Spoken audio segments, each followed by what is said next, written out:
하나님의 말씀 이사야서 44장 24절부터 25절 말씀 두 구절이어서 처음부터 끝까지 함께 봉독하도록 하겠습니다.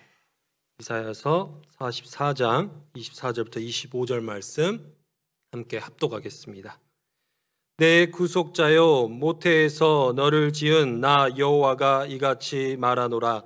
나는 만물을 지은 여호와라. 홀로 하늘을 폈으며 나와 함께 한 자 없이 땅을 펼쳤고, 헛된 말을 하는 자들의 징표를 폐하며 점치는 자들을 미치게 하며 지혜로운 자들을 물리쳐 그들의 지식을 어리석게 하며. 아멘. 네, 우리 성도 여러분, 추석 연휴 잘 보내셨습니까? 네, 우리 서로에게 사랑하고 축복합니다. 인사 나누겠습니다. 여러분 사랑하고 축복합니다. 우리 온라인으로 함께하고 있는 성도 여러분, 모두 환영하고 축복드립니다. 네. 제가 이번 추석 연휴 때 가족들을 만났는데 저희 막내 매형이 아직 불신자세요. 그래서 신앙을 권면했습니다. 매형이 이제 목사인 저를 보셔서라도 교회 나가야 되시지 않겠습니까? 마음의 문을 좀 열어보세요. 이렇게 권면했더니 처남, 나는 신이 도저히 믿어지지가 않아. 처남이 목포 와서 교회 하면 뭐 내가 나가줄 수 있는데 그래도 신이 안 믿어질 것 같아. 요즘 같은 과학의 시대에 신이 있다고 하는 거, 그런 게 좀 납득이 잘 되질 않는데 나를 한번 설득해봐 그러시더라고요, 웃으면서. 여러분의 주변에도 이런 사람이 있습니까? 좀 적극적인 무신론자, 그런 분들이 있습니까? 만약 그런 친구가, 여러분이 그런 친구를 전도하려고 이제 교회에 가자고 권면을 했는데 그 친구가 이렇게 반응한다면 어떻게 여러분은 답변하시겠습니까? 야, 나는 성경이 말이 안 된다고 생각해. 어떻게 사람이 흙에서 갑자기 인간으로 뿅 그렇게 만들어질 수 있냐. 진화가 수천만 년, 수억 년 동안 인간이 그렇게 차츰차츰 진화돼서 우리가 존재한다는 게 더 말이 되지 않느냐. 여러분 이렇게 반문한다면 여러분 어떻게 답하시겠습니까? 여러분 이것이 바로 현대인들을 사로잡고 있는 과학주의 무신론이란 것입니다. 제가 고려대 도서관에 공부할 일이 있어서 갔었는데 거기에 추천도서 10권이 있었습니다. 그중에 한 4권 이상이 무신론을 기반으로 한 책이었어요. 유명한 리처드 도킨슨의 만들어진 신, 그리고 계속해서 베스트셀러를 차지하고 있는 유발 하라리의 사피엔스, 이런 책들이었습니다. 이 책들은 다 무신론을 전제로 이 세상을 설명하고 세계를 설명하고 여러분의 존재를 설명해 주는 책들이에요. 그런데 이런 책들이 굉장히 유려한 글솜씨와 치밀한 논증으로 구성이 되어 있어서 우리 기독 청년들도 이 글들의 마음이 뺏기고 신앙이 흔들리는 일도 있다는 거죠. 이런 책들이 오늘날 지성사의 대학가 그런 데를 다 장악하고 있기 때문에 크리스천 청년들이 참 난감합니다. 특히 이 현대의 무신론자들은 과학을 근거로 신은 없다, 하나님은 없다, 성경은 다 잘못됐다 이렇게 설득하기 때문에 오히려 이단들보다도 여러분의 마음을 더 흔들어 놓을 수 있다는 거죠. 그렇다면 무신론자들이 그렇게 논리적으로 자신들의 그 신이 없다는 믿음을 그렇게 변증하고 그렇게 전파하고 있는데, 우리 역시 세상 사람들에게 무언가 우리의 신앙, 우리의 믿음, 하나님이 살아계심에 대해 우리가 말할 수 있지 않아야겠습니까? 그런데 우리는 그들에 비해서 하나님의 살아계심, 하나님의 창조주 되심에 대해서 그들을 이렇게 끌어오고 세상 사람들이 영향력 미치려는 노력이 좀 많이 부족한 것 같습니다. 그런데 초대교회는 신앙을 변증하는 데 있어서 굉장히 열심히 했습니다. 베드로 사도 역시 너희 속에 있는 소망에 관한 이유를 묻는 자에게는 대답할 것을 항상 준비해라 라고 말을 했습니다. 초대교회는 이단들이 많았고 이단들에 대해서 기독교 진리, 말씀을 변증하는 것이 많았다면 오늘날은 이단들보다 더 강력하게 우리의 믿음을 흔드는 이런 과학주의 무신론에 대해서 우리가 준비하는 것이 좀 필요합니다. 그래서 이 시간에는 무신론이 과연 어떤 것들을 우리에게 말하고 우리는 거기에 어떻게 답할 수 있을지를 좀 살펴보고자 하는데요. 도킨슨 같은 무신론자, 그들은 무엇을 주장하냐면 오직 자연주의 철학만이 과학과 어울리는 생각이다라고 말해요. 이것은 자연 스스로가 이 세상을 창조해냈다는 사상이에요. 이 사상만이 과학과 어울리는 사상이고 하나님이 계시고 하나님이 이 세상을 창조했다라는 그런 사상은 도저히 과학과는 맞지 않는 미신이다, 이런 주장을 하는 것이죠. 여러분, 그런데 그렇지 않습니다. 오히려 유신론이 과학과 더 잘 어울리고 과학을 더 잘 설명해낼 수 있다는 증거가 너무나 많이 있어요. 과학의 눈부신 발전을 이뤘던 수많은 과학자들, 뉴턴은 과학에 대해서 이렇게 말을 했습니다. 태양계는 지성과 권능이 있는 존재의 계획과 통치권에 의해서만 생길 수 있었다. 그는 이 전제로 중력의 법칙과 모든 과학을 연구했고, 그래서 그의 연구 결과물이 나온 거예요. 많은 과학자들이 뉴턴의 이 말에 동의를 했습니다. 여러분, 한번 사진을 보시면 맨 시계 방향으로 맨 왼쪽 위부터 갈릴레오 갈릴레이, 파스테르, 파브르, 그 다음에 아래 뉴턴, 케플러, 멘델, 우리가 여러분이 과학 시간에 다 들어봤을 유명한 과학자들이죠. 이들 모두가 유신론자, 대부분은 크리스천이었습니다. 신에 대한 믿음, 그것이 그들의 과학 연구에 방해나 걸림돌이 되기는커녕 그들이 진행한 과학 연구에 오히려 원동력이 되어줬다는 거예요. 이처럼 과학과 종교, 유신론은 대립되는 것이 아니라 조화될 수 있다는 것이죠.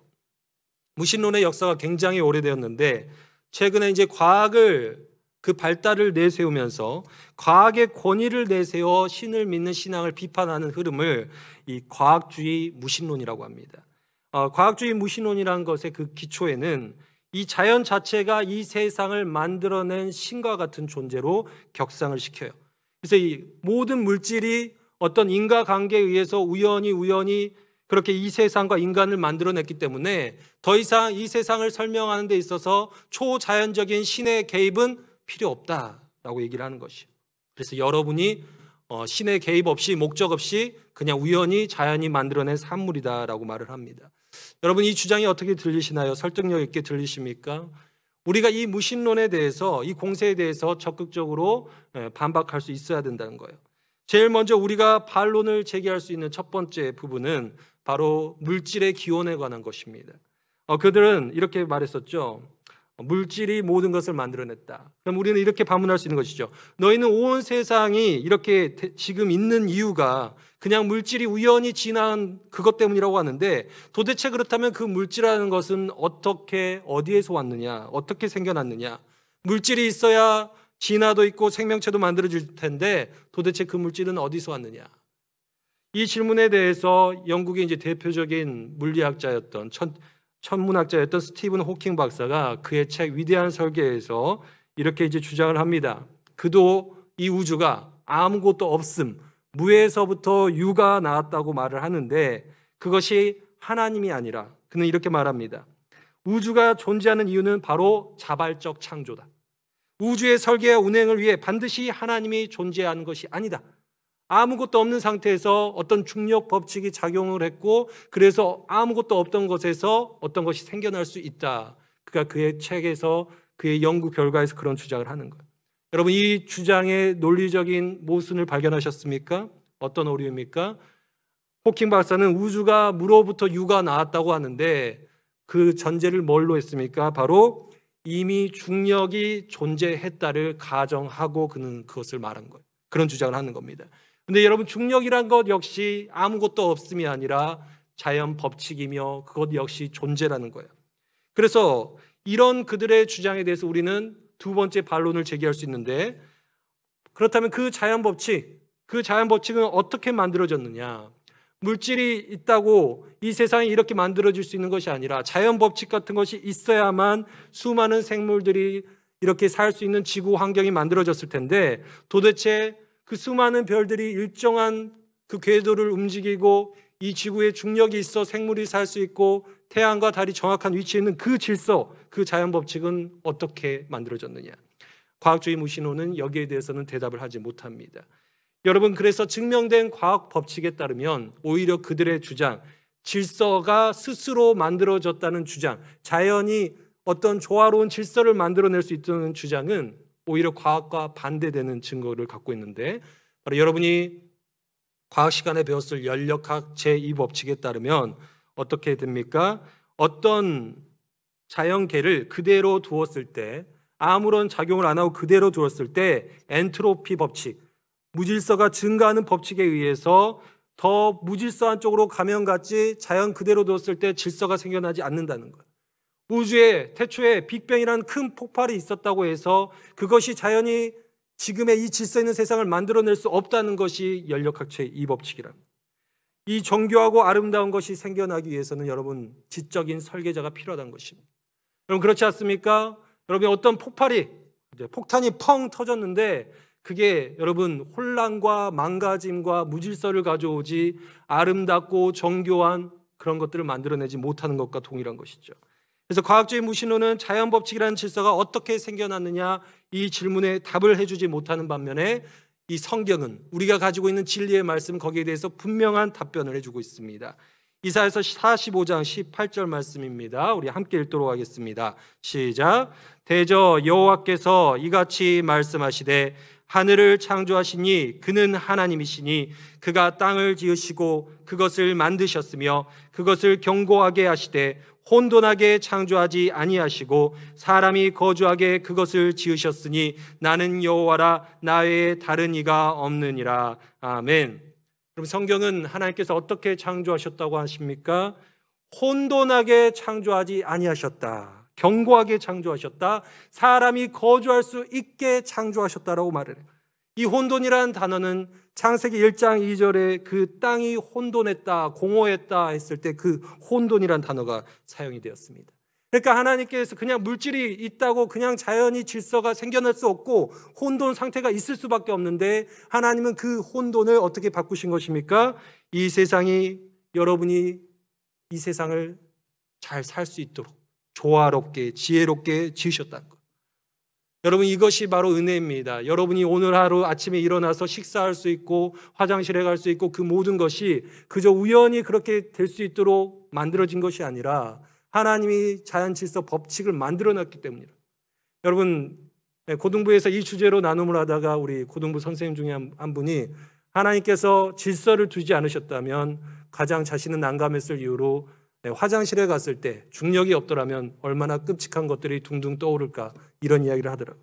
여러분 여러분이 밥 먹고 숨쉬고 사는 그 모든 것이 하나님의 붙드심, 하나님께서 창조하시고 지혜롭게 설계하시고 지금 만물을 유지하고 계시기 때문이지 하나님께서 그 자연 법칙을 놓아버리시면 우리는 아무것도 아니란 것이에요.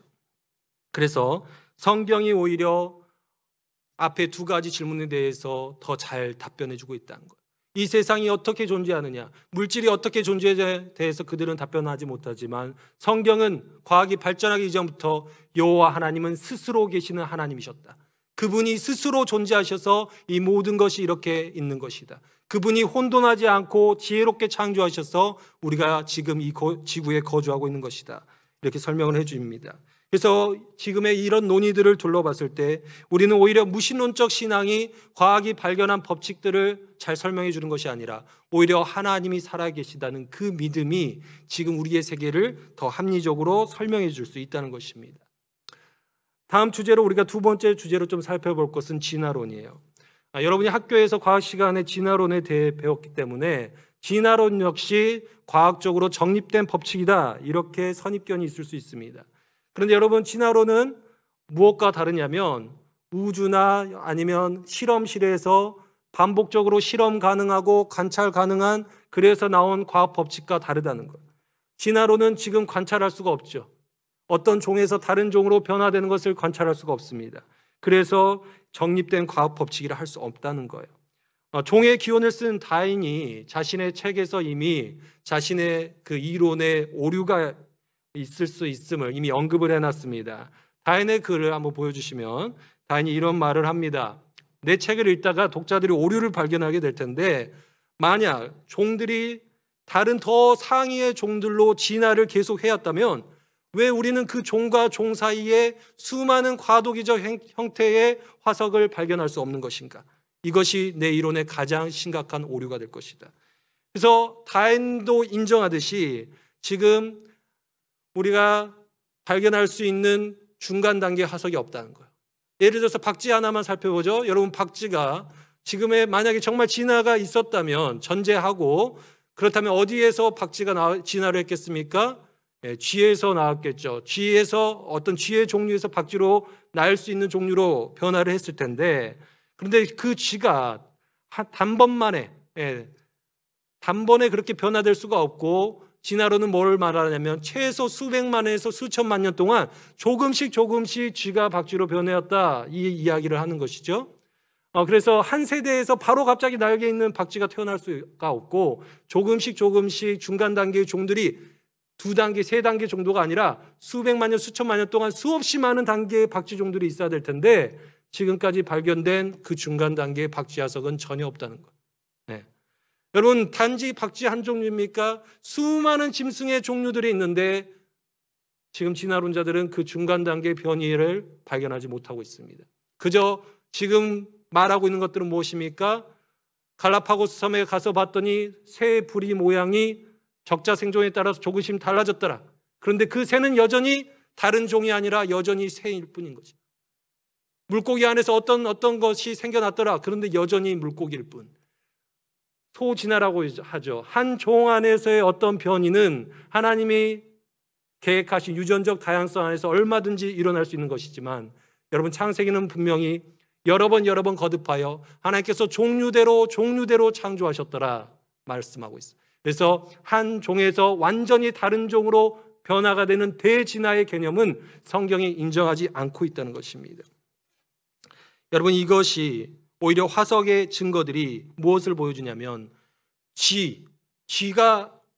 완성된 진화, 완성된 박쥐의 화석은 얼마든지 발견되지만 그 중간 단계의 화석이 없다는 것, 화석의 결과 역시 대진화는 인정하지 않고 있음을 보여줍니다. 그래서 여러분, 성경에서 이야기하는 창조라는 것과 일반 교과서에서 말하는 진화의 큰 차이가 뭐냐? 성경이 말하는 창조는 말 따로, 개 따로, 인간 따로 하나님께서 그 안에 종의 다양성을 두실 수는 있지만 양서류가 파충류화되고 파충류가 조류가 되고 이런 것을 인정하지 않고 있다는 것. 정직하게 화석 증거들을 보면 그 개통도가 진화론이나 창조론이나 똑같은 모습으로 바뀌어버린다는 것이죠. 다음 사진 한번 보여주시죠. 그래서 여러분이 교회에 나온다고 해서 나는 그냥 신앙이 있으니까 신을 인정하니까 무조건 나는 진화론을 반대해, 그것이 아니라 과학적으로 봐도 이 진화는 인정할 수 없다라고 된다는 것입니다. 그래서 진화론의 문제점의 요점은 무엇이냐? 증거가 없다. 과학적인 증거가 없다. 그 증거는 무엇이냐? 중간 단계 화석의 증거가 없다는 것입니다. 무수히 많은 중간 단계의 화석이 수백만 년, 수천만 년에 완성된 종의 화석보다 더 많이 있어야 되는데 없다는 것. 이것이 오히려 성경의 창조를 지지해 주는 것이죠. 우리가 세 번째로 마지막으로 살펴볼 주제는 우주의 나이입니다. 우주의 나이. 무신론자들이 이 성경의 창조 이야기가 과학적이지 않다, 이런 주장을 하는 근거 중에 하나로 성경의 6일 창조를 이야기를 합니다. 어떻게 6일 만에 이 세상에 있다면 지금 천문학에 의하면 우주가 수백억 년에 가까운데 어떻게 6일 만에 창조됐다는 것이냐 말을 해요. 그래서 이제 기독교 안에도 여기에 대한 이제 반론을 2가지로 제시하는데 좀 보수적인 단체가 있습니다. 창조과학회라는 단체에서는 이 6일 창조를 문자 그대로 받아들여요. 그래서 오늘날의 24시간으로 받아들여서 이 우주와 지구의 나이를 보통 1천만 년에서 6천 년, 그래서 젊은 지구론이라 해서 짧은 연대로 봅니다. 그러다 보니 이 창조과학이 요즘 들어와서 굉장히 이제 많은 비판을 받고 있어요. 반과학이 아니냐, 사이비 과학이 아니냐, 그런 비판을 받고 있습니다. 이제 반면에 과학과 신학의 대화라는 이 진보적인 기독교 단체도 있습니다. 이 단체는 창세기는 그냥 하나님이 창조주시다라는 그 신학적 메시지만 받아들여야지 그 안에 있는 세세한 내용까지 과학적인 법칙으로 가져와서는 안 된다. 그래서 이 단체는 좀 진보적으로 유신 진화론이라고 하는 거기까지도 수용하려는 듯한 태도를 좀 보이고 있습니다. 그러면서 이 단체는 우주의 나이 역시 성경의 6일 창조를 받아들여서는 안 되고 24시간으로 받아들여서는 안 되고 140억 년을 그대로 우리가 받아들여야 된다라고 말을 해요. 여러분, 우리는 어떻게 이해를 해야 될까요? 단지 창세기 1장 2장이 하나님이 창조주시다, 그래서 창조 순서고 뭐고 그런 것들은 다 받아들일 필요가 없다, 이러기에는 성경의 역사성과 성경의 무호성이 흔들릴 위험이 있습니다. 그래서 우리는 이 우주의 나이에 대해서 성경과 과학을 조화롭게 이해할 필요가 있습니다. 이 모순되어 보이는 6일 창조와 우주 나이 140억 년, 이 추정된 나이를 어떻게 이해할 수 있을까? 그 열쇠가 베드로후서 3장 8절 말씀에 있습니다. 베드로후서 3장 8절 말씀입니다. 함께 읽겠습니다. 시작. 사랑하는 자들아, 주께는 하루가 1000년 같고 1000년이 하루 같다는 이 한 가지를 잊지 말라. 아멘. 여러분, 시간의 절대성을 아십니까? 불과 200여 년 전 뉴턴의 시대까지만 해도 시간은 절대적인 것이죠. 우주의 시계가 그 어느 곳에서도 똑딱똑딱 똑같이 흘러간다가 지금까지 200년 전에까지만 해도 인정받던 과학의 법칙이었어요.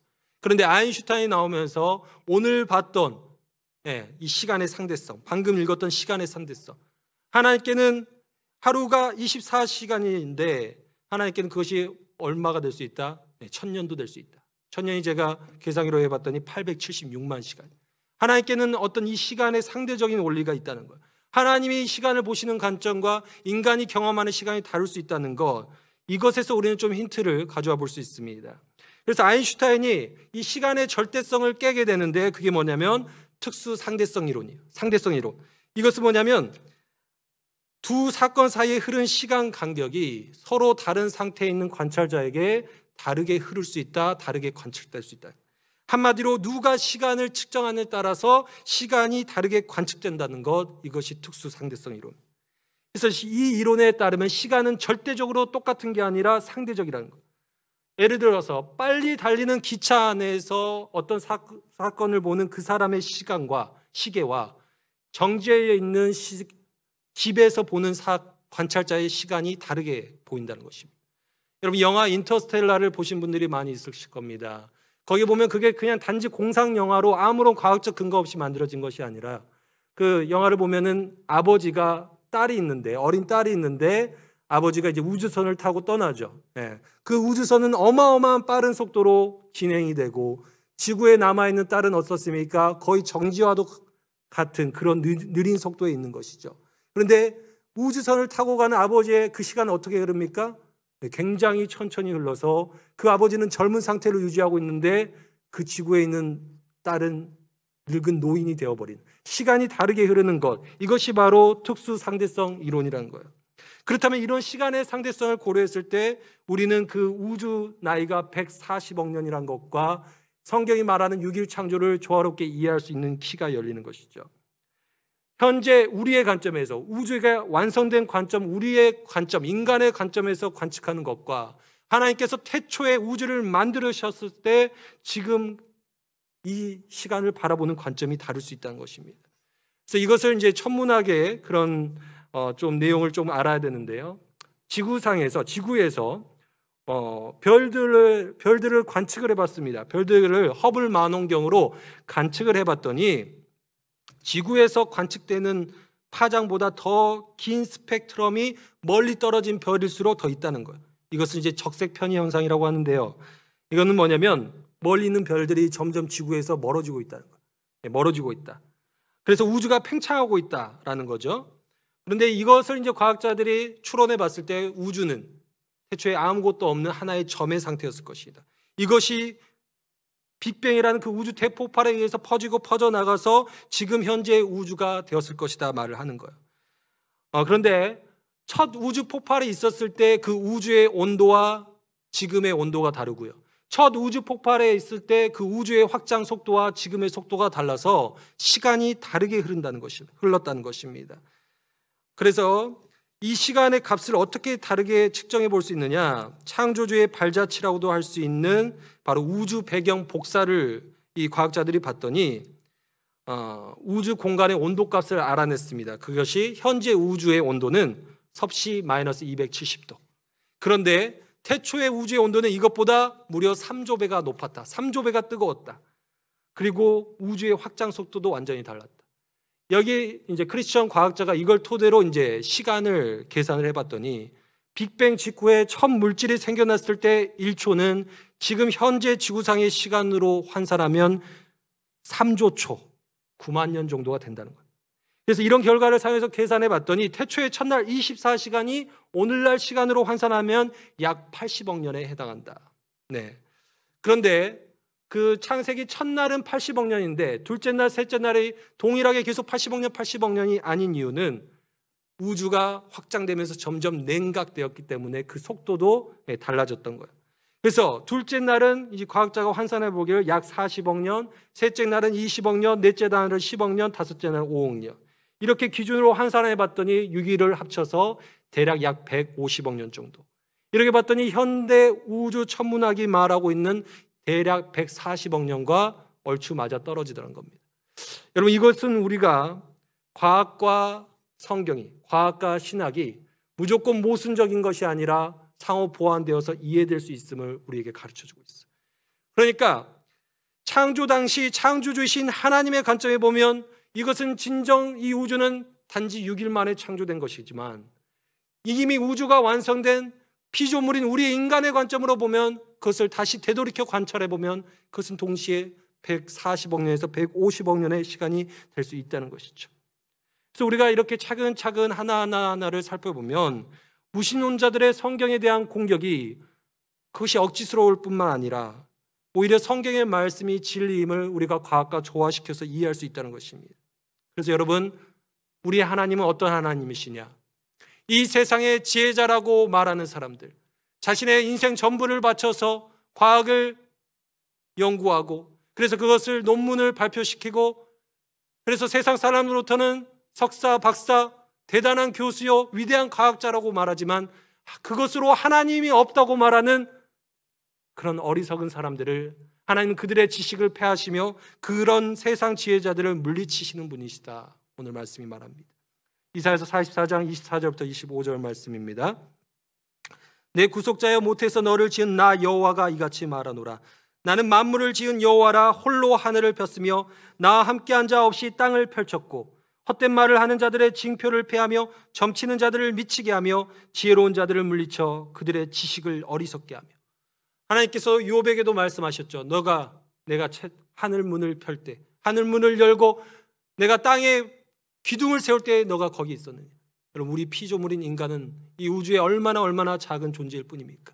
하나님이 주신 지혜와 지식이 있어서 그것으로 하나님이 만든 이 창조 세계를 보며 연구해보고 유추해보지만 우리 인간의 지혜는 너무나 한계가 있어요. 그런데 그 지혜를 가지고 하나님이 주신 지성을 가지고 하나님이 없다 말하고 하나님을 대적하는 이것은 얼마나 악한 일입니까? 그래서 하나님은 그런 소위 말하는 이 세상 지혜자들을 물리치시고 그들의 지식을 어리석게 하시는 하나님이시죠.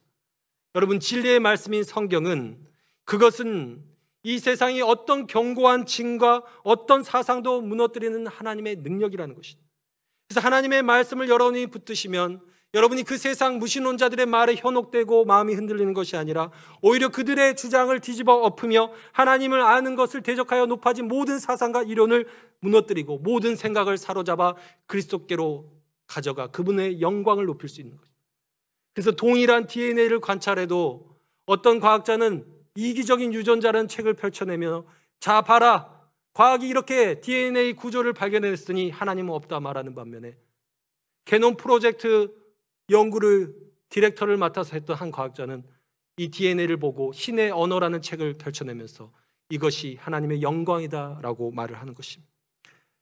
여러분, 만물의 창조주 되신 하나님, 시간과 공간을 창조하신 하나님, 그분은 여러분을 사랑하셔서 말씀이 육신이 되어 이 땅에 오신 분이세요. 여러분, 이것이 얼마나 놀라운 사실인지 여러분이 이 세상을 탐구하면 탐구할수록 우주를 들여다보면 들여다볼수록 이것은 이해할 수 없는 은혜예요. 여러분, 시간과 공간을 초월하여서 시간과 공간이 있기도 전에 영원부터 영원까지 완전하셨던 그 주님께서 이 시공간의 메인 존재가 되어 육신으로 오셨다는 것이 여러분 얼마나 낮아지심인지 여러분 이해가 되십니까?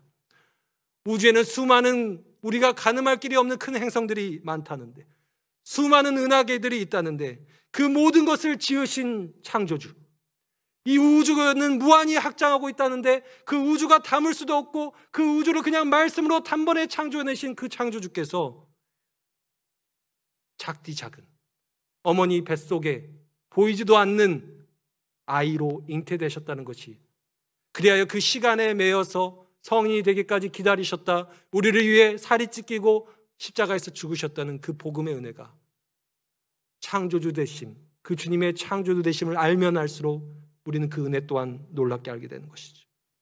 여러분, 그런데 이 세상은 어떻습니까? 그렇게 이 온 우주를 자신들이 거주할 수 있도록 지으신 하나님, 자신들을 구원하시기 위해 친히 피조물이 되어서 사람이 되어서 이 땅에 오신 그 하나님을 이 세상 사람들은 무시하며 멸시하며 거부하며 그 하나님이 없다고 힘 높여 소리 지르는 것이 지금 이 세상이란. 그런데 너무나도 안타까운 것은 기독교 청년들이, 기독 청년들이 그들의 말에 넘어가 신앙을 저버리고 교회를 떠나고 가나안 성도가 되어버리는 그런 안타까운 일이 이 시대에 너무나 많이 벌어지고 있다는 것입니다. 여러분, 우리의 마음이 그런 무신론에 흔들릴 때 하나님의 마음은 얼마나 아프시겠습니까? 우리가 이 세상의 온갖 이론에 믿음이 흔들리는 그런 자들이 아니라 하나님의 말씀을 우리의 무기로 삼아서 오히려 그 능력의 말씀을 가지고 하나님 창조주 되시는 하나님, 구속주 되시는 하나님을 우리가 힘있게 변증할 수 있고 증거할 수 있는 자들이 되길 소망합니다. 여러분이 살아가야 되는 대학사회 캠퍼스, 또 여러분이 일해야 되는 그 일터 속에서는 당연히 진화론과 무신론이 당연하다고 생각하는, 창조론과 여러분이 믿는 기독교 신앙은 미신적이다 생각하는 사람들 속에서 여러분은 살아가셔야 합니다. 그러나 그럼에도 불구하고 우리가 이 여호와 하나님이 창조주 되시는 신앙을 버릴 수 없는 이유는 이 성경이 정말 우리에게 주신 유일한 진리에 계시며 그 하나님은 우리를 구원하시기 위해 창조주께서 피조물 되어 낮아져 오신 그 은혜를 우리가 알기 때문입니다. 여러분이 속한 그 세상 속에서 이 하나님의 창조주 되심, 구속주 되심을, 그 영광을 여러분이 전하시며 드러내시며 살아가길 소망합니다.